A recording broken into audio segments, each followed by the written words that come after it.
Jamais sans la grâce, une dévotion matinale proposée par l'Église évangélique de la grâce en collaboration avec l'Institut de théologie de Cotonou.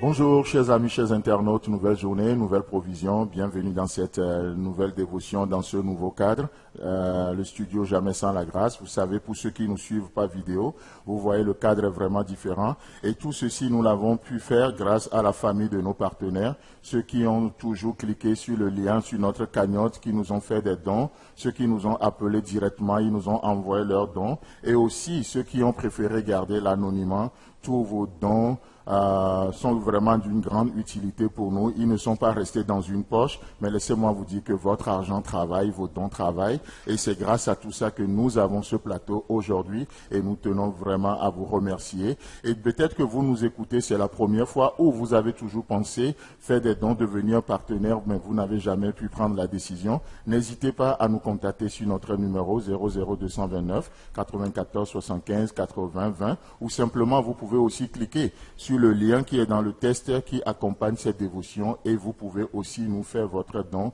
dans notre cagnotte. Alors, que le Seigneur vous bénisse, qu'il vous fasse du bien et encore une fois, soyez tous les bienvenus dans la dévotion de ce matin qui nous amène dans Exode chapitre 1, le verset 15 à 17 où il est écrit. Le roi d'Égypte parla aussi aux sages-femmes des Hébreux nommées l'une Shifra et l'autre Poa. Il leur dit: quand vous accoucherez les enfants des Hébreux et que vous les verrez sur les sièges, si c'est un garçon, faites-le mourir, et si c'est une fille, laissez-la vivre. J'ai de la peine à dire Amen, mais bon, puisque c'est la parole de Dieu, disons Amen malgré tout. Vous savez, ici nous assistons à un des plans les plus cruels de l'ennemi vis-à-vis du peuple d'Israël, un plan cruel de l'ennemi pour anéantir la destinée de tout un peuple, c'est-à-dire Israël. Alors, vous savez que Pharaon, dans la parole de Dieu, c'est un type du diable, le prince de ce monde, le prince des ténèbres. Et ici, nous voyons le plan de l'ennemi pour anéantir, comme je le disais tantôt, la destinée d'Israël. Pourquoi laisser vivre pourquoi laisser vivre les filles et tuer les garçons? Parce que le diable connaît les promesses. Il connaît la promesse que c'est le mal, c'est-à-dire le garçon, l'homme qui est porteur de cette germe-là. Et c'est de lui que viendra le Rédempteur. Et donc, du coup, déjà, dès le début, l'ennemi s'attaque à ce plan de rédemption et il n'aimerait pas que le Sauveur arrive. Vous voyez, il a plusieurs fois, de plusieurs manières dans l'histoire, l'ennemi a essayé d'anéantir, de stopper le plan de rédemption de Dieu. Mais gloire soit rendue à Dieu, que Dieu va se servir de ces deux sages-femmes, au-delà même de leur métier de sage-femme. Ces deux femmes vont faire vraiment preuve d'une grande sagesse et Dieu va se servir d'eux pour délivrer et sauver quelque part tout Israël. Et c'est vraiment merveilleux. C'est vraiment merveilleux. Vous savez, vous allez me dire, oui, ça c'est l'histoire du peuple d'Israël. Mais laissez-moi vous dire que si Dieu ne change pas, l'ennemi ne change pas non plus. Le diable ne peut jamais se convertir. En aucun cas, il ne peut jamais se convertir. Tel il est le père du mensonge et il reste ainsi. Et ses plans encore aujourd'hui concernant le peuple de Dieu, concernant les enfants de Dieu que nous sommes, est encore pareil. N'est-ce pas ce que l'évangéliste Jean nous dit dans Jean chapitre 10, le verset 10, la première partie, il déclare ceci: le voleur ne vient que. Et déjà avec ce petit mot que, nous voyons l'exclusivité, nous voyons de quoi est capable l'ennemi, en quoi il est performant, ce qu'il est capable de faire, ce qu'il sait faire. Il vient que, voilà la seule chose qu'il sait faire, c'est pour dérober, égorger et détruire.